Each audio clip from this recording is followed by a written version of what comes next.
Sarah Martinez walked through the downtown parking garage after her late shift at the hospital. The fluorescent lights flickered overhead, casting strange shadows between the concrete pillars.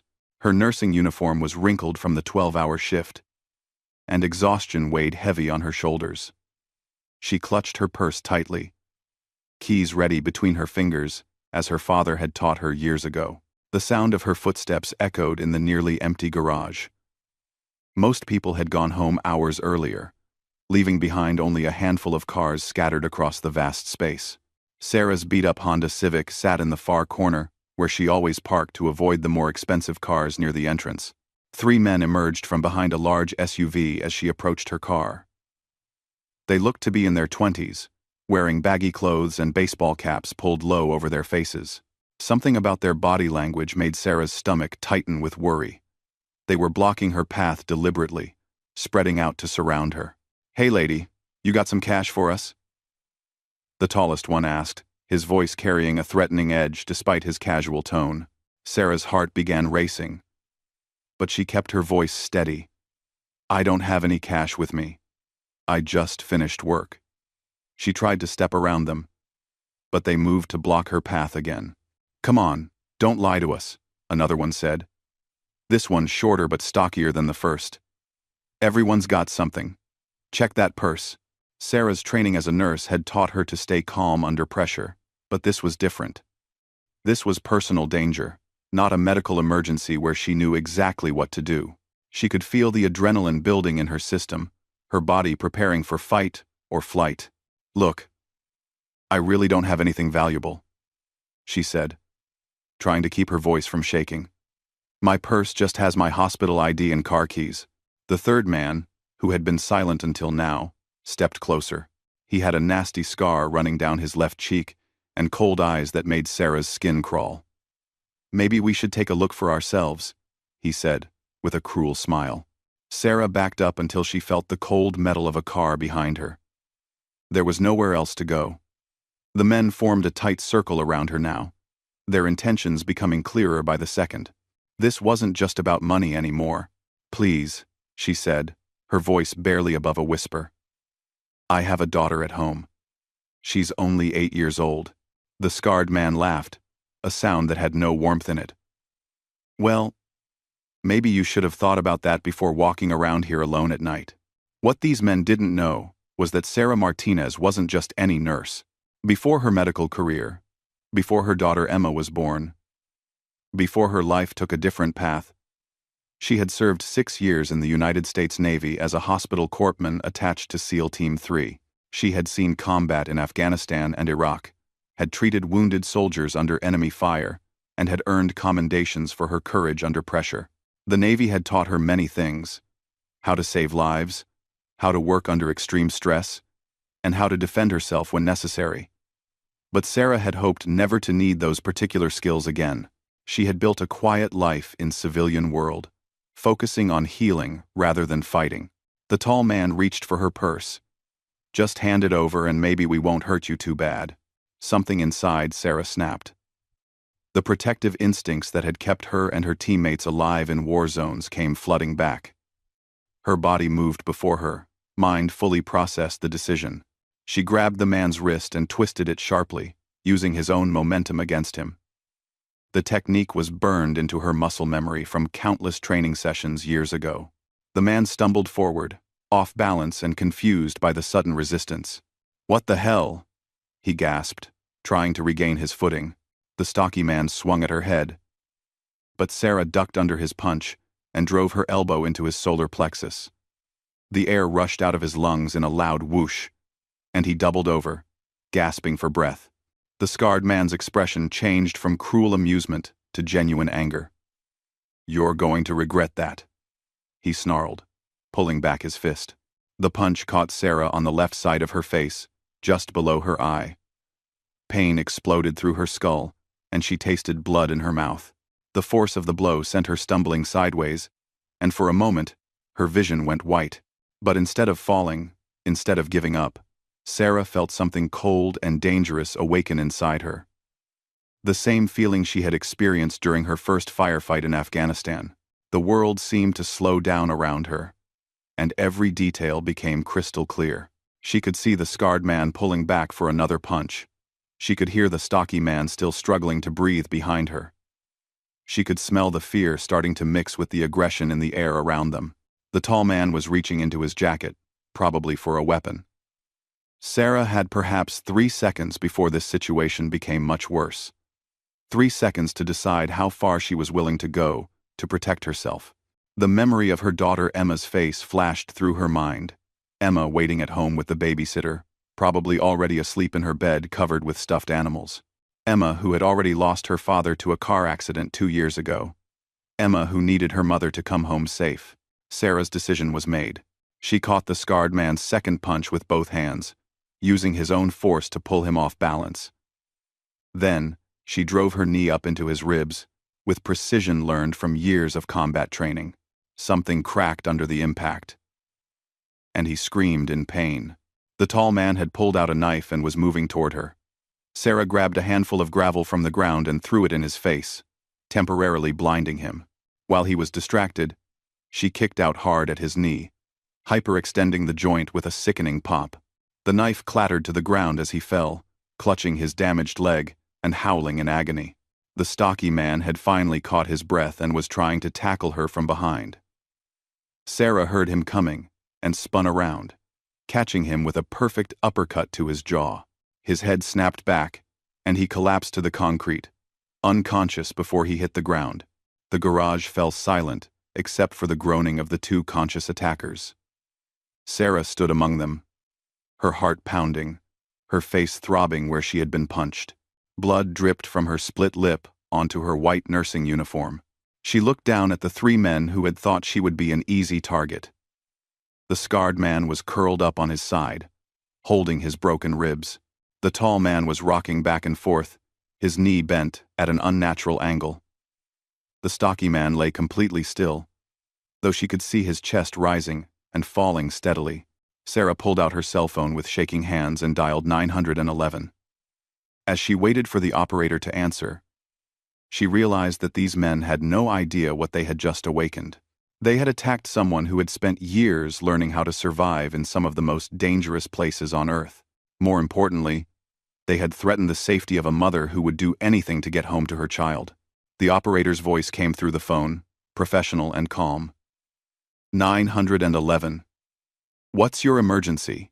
Sarah looked around the garage one more time, making sure there were no other threats nearby. This is Sarah Martinez. I'm in the parking garage at 5th and Main Street. I was attacked by 3 men, but the situation is under control now. I need police and ambulances. Are you injured, ma'am?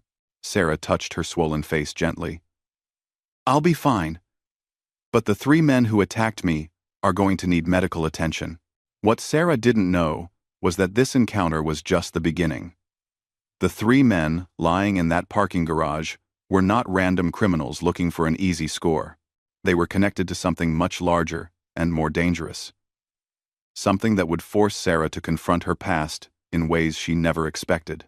And somewhere across town, people who had been watching and waiting for the right moment to strike would soon learn that they had made a terrible mistake.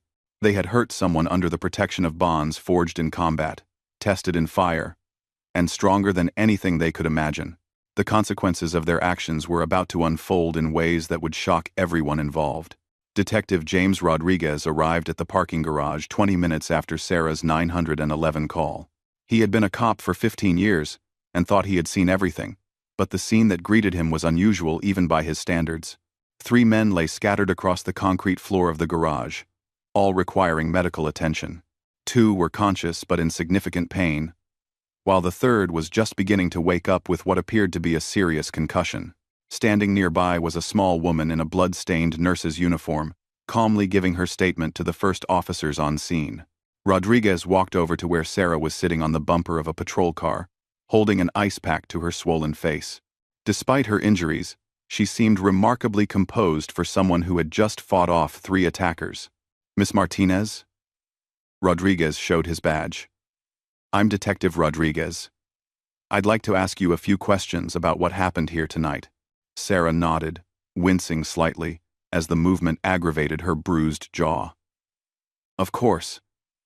I've already given the basic details to the other officers, but I'm happy to go through it again. As Sarah recounted the attack, Rodriguez found himself increasingly puzzled. The three men being loaded into ambulances were all significantly larger than the woman sitting in front of him. According to the paramedics, one had multiple broken ribs, another had a severely damaged knee that would require surgery, and the third had a concussion that suggested he had been hit with considerable force. "Ma'am, I have to ask," Rodriguez said carefully. "Do you have any martial arts training? Self-defense classes? Maybe?" Sarah hesitated for just a moment. "I served in the military before becoming a nurse. They taught us basic self-defense." It was technically true, though Sarah knew it barely scratched the surface of her actual training. She wasn't ready to discuss her time with the SEALs, especially not with the police. That part of her life felt like it belonged to someone else now. Rodriguez made notes in his pad, but something about Sarah's answer didn't quite add up. Basic military self-defense training didn't typically result in the kind of precise, devastating injuries he was seeing. But before he could pursue the question further, his radio crackled to life. "Detective Rodriguez, we need you back at the station. We've got a problem with the 3 suspects from the parking garage incident." "What kind of problem?" Rodriguez asked into his radio. "Just get back here. You need to see this." Rodriguez looked at Sarah with concern. "Miss Martinez, I'm going to have one of the officers drive you to the hospital to get checked out. Then I'll need you to come to the station tomorrow to sign your statement." Sarah shook her head. "I'm fine, really. I just want to go home to my daughter." "With respect, ma'am, you should get that face looked at by a doctor. And I'm afraid this case might be more complicated than we initially thought." At the police station, Rodriguez was met by Detective Lisa Chen, his partner of 3 years. She looked grim as she handed him a folder. "Jimmy, we ran the prints on those 3 guys from the garage. 2 of them have records for assault and robbery. But that's not the interesting part." Rodriguez opened the folder and scanned the contents. "What am I looking at?" "The one with the broken ribs. Marcus Williams. He's connected to the Castellano crime family. His brother Tony is one of their enforcers. These guys weren't random muggers, Jimmy. They were targeting that nurse specifically." Rodriguez felt a chill run down his spine. The Castellanos were bad news, a mid-level organized crime group that had been expanding their territory over the past few years. They were involved in everything from drug trafficking to illegal gambling, and they had a reputation for being particularly ruthless with anyone who crossed them. "Why would they target a nurse?" Rodriguez asked. Chen pulled out another file. "That's what we need to find out. Sarah Martinez, age 34, works at General Hospital, single mother. On the surface, she looks completely clean, but there's something weird about her background." "Weird how?" "Her military service records are partially classified. Most of it's standard Navy hospital corpsman stuff, but there are gaps.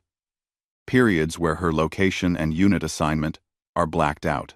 That usually means special operations." Rodriguez studied Sarah's file more carefully. Now that he looked at it with fresh eyes, certain things started to make more sense. The calm way she had handled the aftermath of the attack, the precise nature of the injuries she had inflicted, the fact that she had taken down 3 armed men without sustaining serious injuries herself. "You think she's hiding something?" Rodriguez asked. "I think there's a lot more to Sarah Martinez than meets the eye," Chen replied. "And I think the Castellanos made a big mistake when they went after her." Meanwhile, across town in a different hospital, Marcus Williams lay in bed with his chest wrapped in bandages. His broken ribs made every breath a struggle, but the pain was nothing compared to his humiliation. He had been beaten by a woman half his size, and worse, his brother was on his way to visit.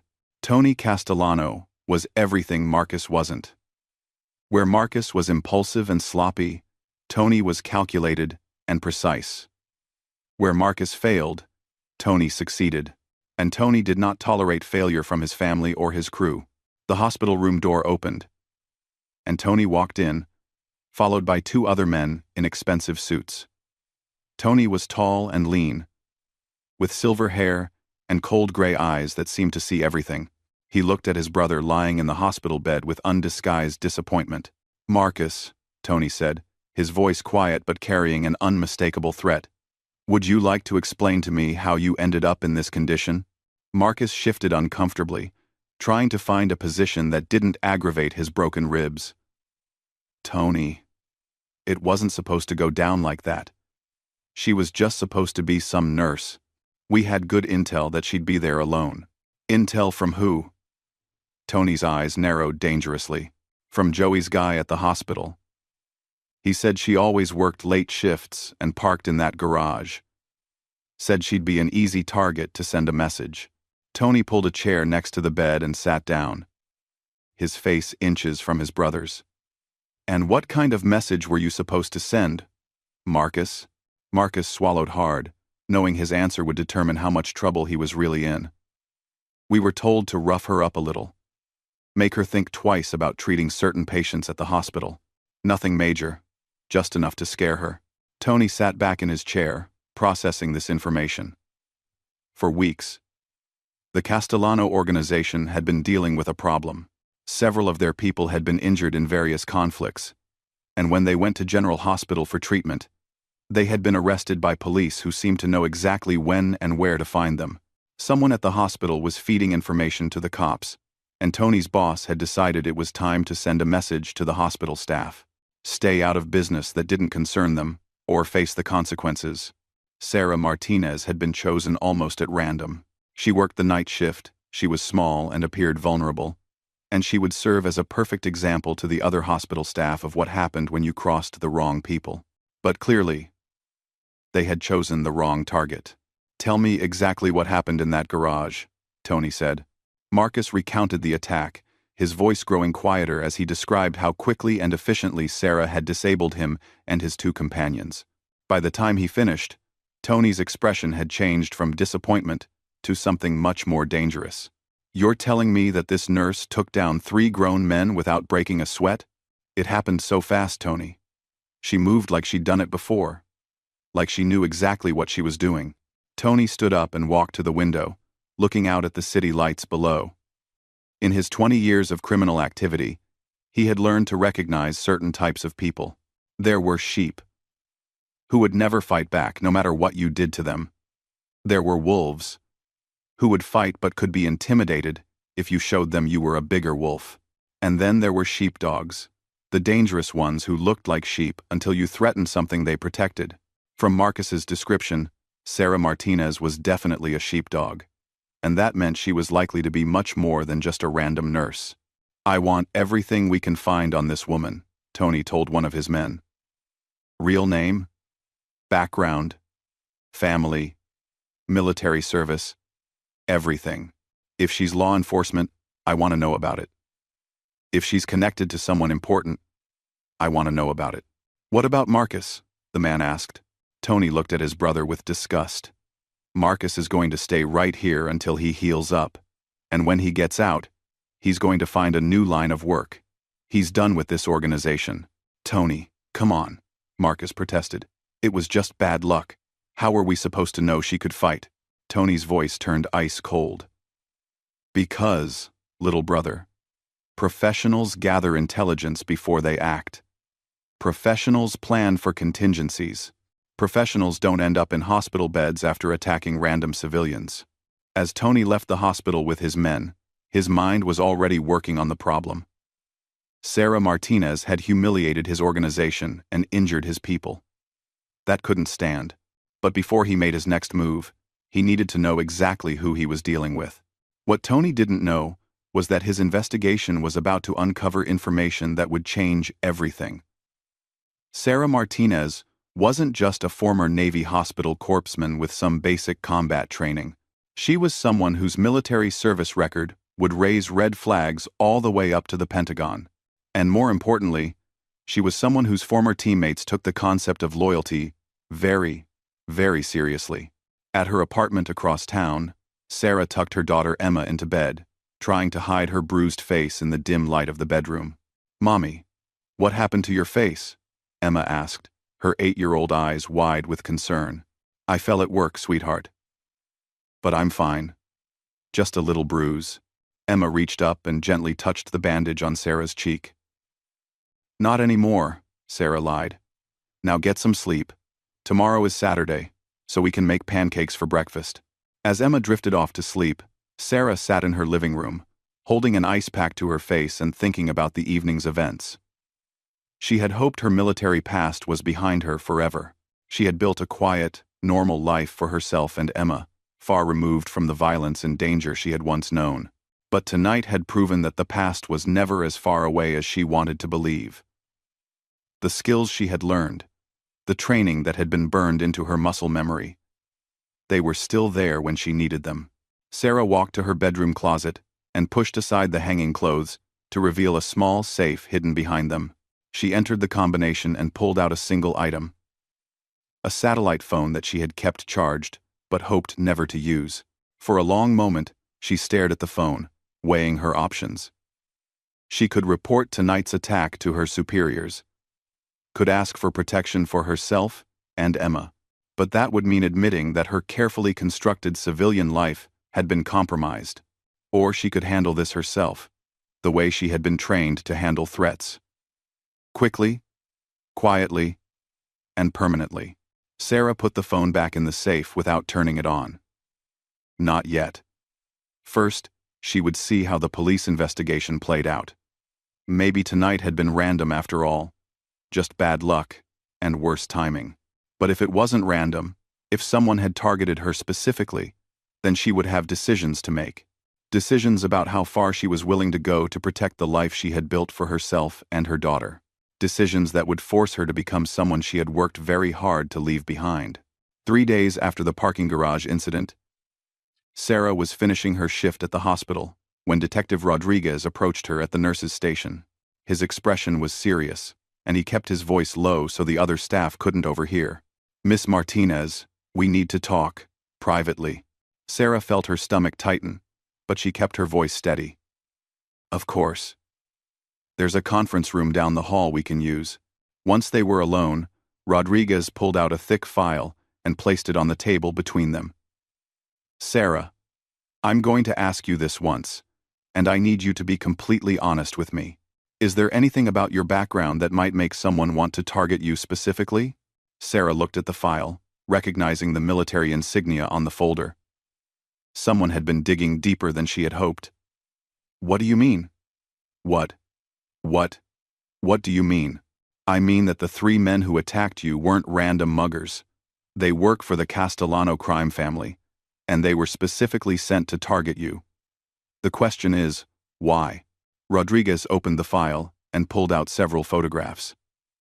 "These are surveillance photos taken outside your apartment building yesterday and today. The Castellanos are watching you, Sarah. They're planning something, and my guess is it's going to be bigger than a simple mugging in a parking garage."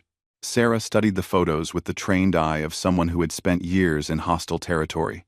She recognized the surveillance techniques, the positioning of the watchers, the patterns they were using. These people were professionals, but they weren't as good as they thought they were.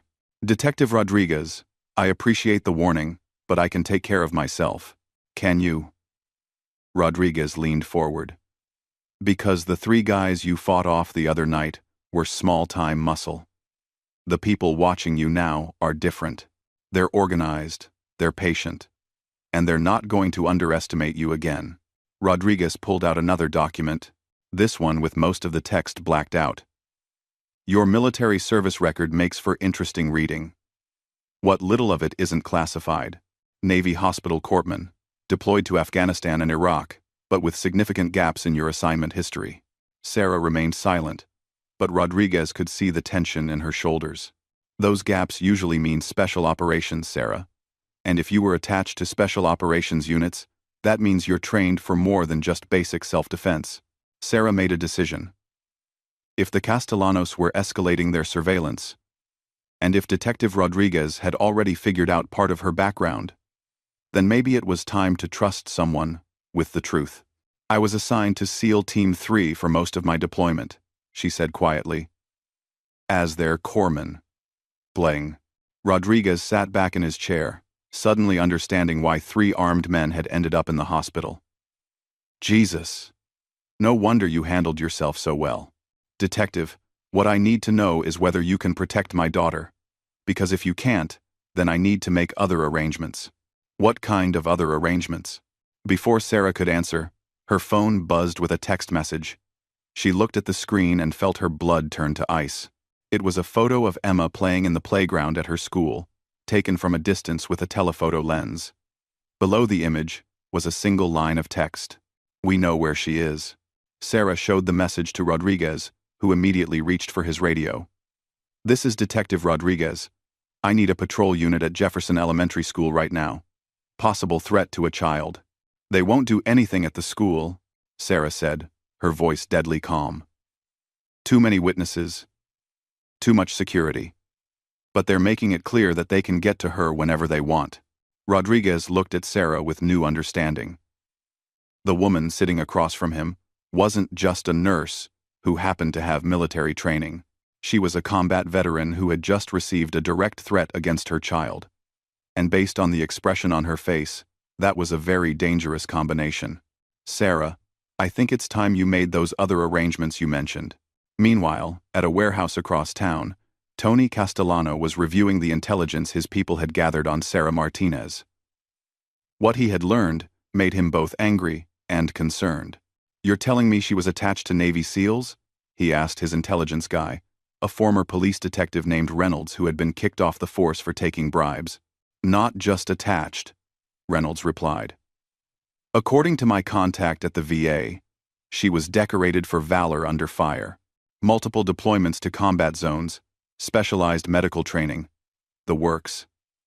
This woman saved the lives of some of America's most elite warriors. Tony rubbed his temples, feeling a headache building. And none of this came up when we were planning the operation? Our guy at the hospital just identified her as a night shift nurse who would be isolated and vulnerable. He didn't bother to check her background. Tony's phone rang. The caller ID showed his boss, Vincent Castellano, the man who ran their entire operation. Tony answered on the second ring. We have a problem. Vincent's voice was cold and controlled, the way it always was when he was truly angry. I'm handling it, Tony replied. Are you? Because I just got a very interesting phone call from someone in Washington. Someone who wanted to know why members of my organization were targeting a former Navy SEAL. Tony felt his stomach drop. If people in Washington were involved, this situation had just escalated beyond anything he could handle locally. Vincent, I can fix this. We just need to... You need to disappear, Tony, right now. Because the people calling me aren't the kind of people we can fight. They're the kind of people who make problems disappear permanently. What about the woman? What about her? You attacked someone under federal protection, you idiot. Someone whose former teammates consider her family.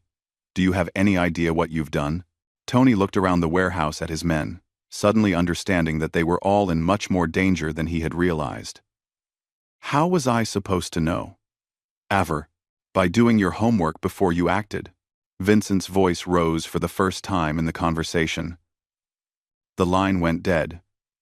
Tony stared at his phone, realizing that his boss had just thrown him to the wolves. Whatever was coming, he would have to face it without the backing of the larger organization. At that moment, Sarah was making a phone call of her own. She had retrieved the satellite phone from her safe and dialed a number she hadn't used in over 6 years. The phone was answered on the first ring.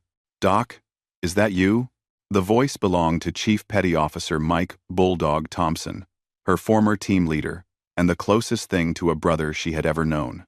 Even after all these years, hearing his voice made her feel safer. Hey Bulldog, I need help. Where are you? Are you hurt? Sarah quickly explained the situation, from the parking garage attack to the surveillance photos to the threat against Emma.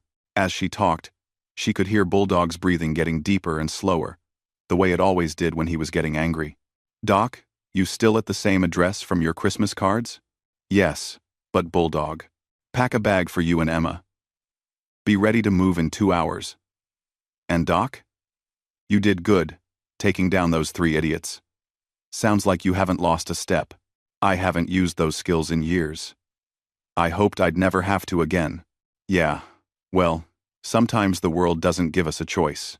But you're not alone anymore. The team's coming. After Sarah hung up, she felt a mixture of relief and apprehension. She had opened a door that she had worked hard to keep closed. Once her former teammates got involved, there would be no going back to her quiet civilian life. But as she looked at the photo of Emma on her phone, she knew she had made the right choice. Some things were more important than staying hidden. At Jefferson Elementary School, Emma Martinez was finishing her after-school art class when a man in a janitor's uniform appeared in the doorway. He looked around the room at the children working on their projects, his eyes stopping on Emma's bright red backpack. "Excuse me," he said to the teacher. "I need to clean the windows in here." The teacher looked confused. "I wasn't told about any window cleaning today." The man's hand moved toward something under his shirt, but he never got the chance to draw it. A firm hand clamped down on his shoulder from behind, and he found himself being lifted off his feet by someone much larger and stronger. "I think there's been a mistake," said the newcomer, a man in his 40s with short gray hair and the bearing of a career military officer. "The windows in this room were cleaned yesterday." "Juz?" The fake janitor tried to pull away, but the grip on his shoulder tightened painfully. "I don't know what you're talking about. My name is Chief Petty Officer Thompson, United States Navy, and you're under citizen's arrest for attempted kidnapping." Two more men appeared in the hallway, both carrying themselves with the same quiet confidence as Thompson. The fake janitor realized he was surrounded by people who moved like predators. People who could end his life without breaking a sweat. "There must be some misunderstanding," he said, his voice cracking slightly. "Oh, there's definitely been a misunderstanding," Thompson replied. "See, you and your friends thought you were targeting some helpless single mother. But what you actually did was threaten the family of one of our own." Thompson leaned in close, his voice dropping to barely above a whisper. "And that, friend, is a mistake you're going to regret for the rest of your very short life." 30 minutes later, Tony Castellano received a phone call that made his blood turn cold. 3 of his surveillance teams had been captured simultaneously. His man at the elementary school was missing, and witnesses reported seeing men in military-style clothing taking control of strategic positions around the city. Tony realized that he was no longer the hunter. He had become the prey. That evening, as Sarah tucked Emma into bed in a safe house that appeared to be an ordinary suburban home, she reflected on how quickly her life had changed. 3 days ago, she had been a simple nurse, trying to build a quiet life for her daughter. Now she was surrounded by her former teammates, planning operations like they had never left the battlefield. "Mommy, who are those men downstairs?" Emma asked. "They're old friends of mine, sweetheart. They're here to make sure we stay safe." "Are they soldiers like Daddy was?" Sarah's heart clenched at the mention of Emma's father, who had been a Marine killed by a drunk driver 2 years earlier. "Yes, baby. They're soldiers like Daddy was." "Good," Emma said, settling into her pillow. "Daddy always said soldiers take care of each other."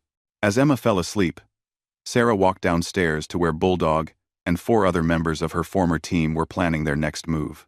Maps of the city were spread across the kitchen table, along with surveillance photos and intelligence reports that had been gathered in just a few hours. "Status report," Sarah said, automatically falling back into the professional tone she had used during her military service. "We've neutralized their surveillance teams and captured 5 of their people," Bulldog replied. "The leader, Tony Castellano, is holed up in a warehouse on the south side with maybe a dozen men. His boss has cut him loose, so he's desperate." "What about Emma's school?" "Secured. We've got people watching every entrance, and the principal has been briefed on the situation. Emma's safe." Sarah nodded, feeling a weight lift off her shoulders. For the first time in days, she believed that her daughter was truly protected. "So, what's the plan?" she asked. Bulldog smiled. The same predatory grin she remembered from their combat deployments. "The plan, Doc, is to remind these idiots why you never ever threaten the family of a Navy SEAL. 2 hours later, the warehouse where Tony Castellano was hiding went dark. The power had been cut, the phone lines had been severed, and the cell phone towers in the area had mysteriously stopped working. Tony and his remaining men found themselves trapped in a building that had suddenly become a fortress with them on the wrong side of the walls. The attack, when it came, was swift and surgical. Smoke grenades crashed through the windows, filling the warehouse with thick gray clouds. In the chaos and confusion that followed, Tony's men found themselves facing opponents they couldn't see, couldn't track, and couldn't fight. One by one, they were taken down by professionals who had been trained to operate in exactly these kinds of conditions. When the smoke finally cleared, Tony found himself alone in the warehouse, surrounded by unconscious or zip-tied former associates. "Tony Castellano," a voice said from the shadows. Tony spun around, trying to locate the speaker, but saw only darkness. "You made a mistake," the voice continued. "You threatened someone we protect. Someone we love like family. Look, this was all a misunderstanding," Tony called out. "We can work this out, can we?" A figure stepped out of the shadows. It was Sarah, but she looked different than she had in the parking garage. Gone was the exhausted nurse, just trying to get home. In her place stood someone who moved with the confidence of a trained killer. "You sent men to my daughter's school," Sarah said, her voice calm and deadly. "You threatened an 8-year-old child. That wasn't supposed to happen. My guys got overzealous." "Your guys are amateurs," Sarah replied. "Lucky for them, because if they had actually hurt Emma, you'd all be dead right now, instead of just arrested." Tony heard movement all around him as Sarah's teammates emerged from their concealment positions.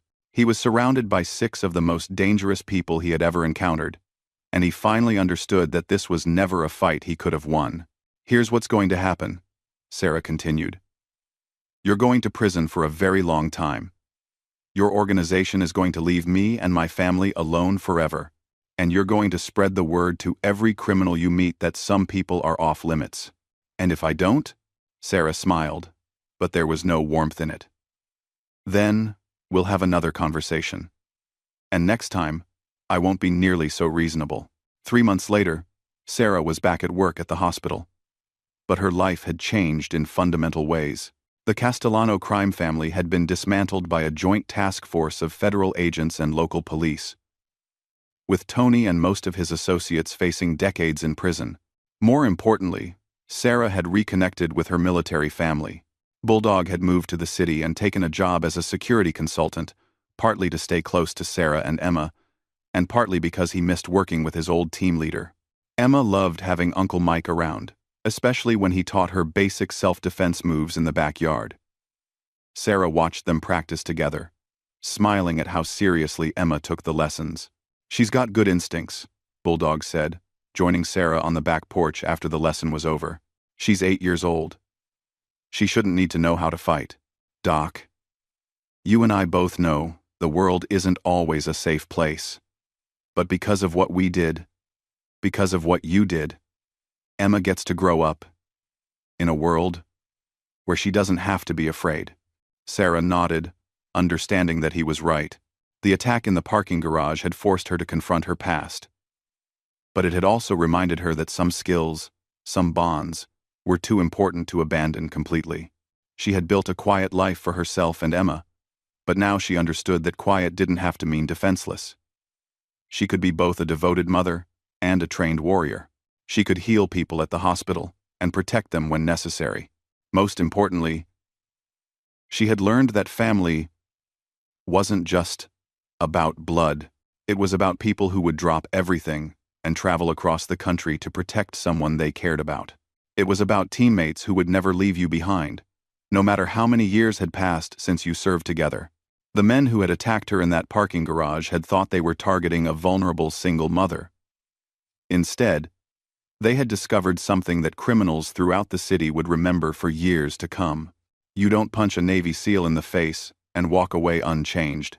The consequences of their actions had rippled through the criminal underworld like a shockwave, serving as a reminder that some people carried protection that couldn't be seen or measured, protection that came from bonds forged in combat, tested under fire, and strengthened by shared sacrifice.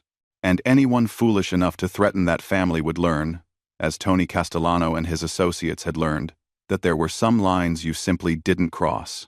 Sarah Martinez had spent years trying to leave her military past behind, but in the end, she discovered that the most important parts of that past, the loyalty, the courage, the unwavering commitment to protect those who couldn't protect themselves, were worth holding on to. Because sometimes, being a guardian angel meant being ready to fight like hell.